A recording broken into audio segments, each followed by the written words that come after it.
જગદીશ ત્રિવેદીને નમસ્કાર. હમણાં મેં છાપામાં વાંચ્યું કે ગુજરાતના જુદા જુદા ગામના ભરવાડ સમાજોએ ખૂબ સરસ બંધારણ નક્કી કર્યું.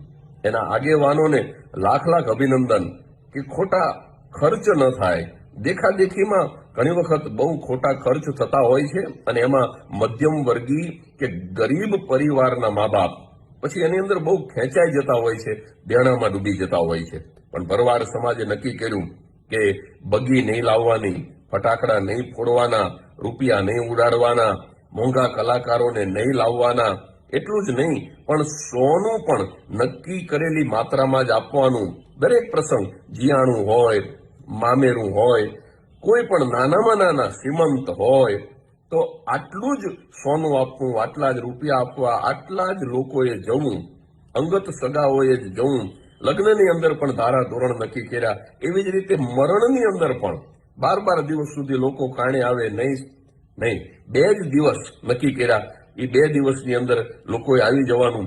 એટલે હું ભરવાડ સમાજને લાખ લાખ અભિનંદન આપું છું કે આ તમે ક્રાંતિ કરી કહેવાય. કારણ કે જૂના રિવાજોને તમે ફગાવી દીધા અને બાળ સગાઈ, બાળ લગ્ન સદંતર બંધ થઈ જાય એના માટે પણ કડક કાયદો કર્યો. આ કાયદો કોઈ તોડે તો એને આકરો દંડ કર્યો. લાખ લાખ અભિનંદન છે ભરવાડ સમાજને.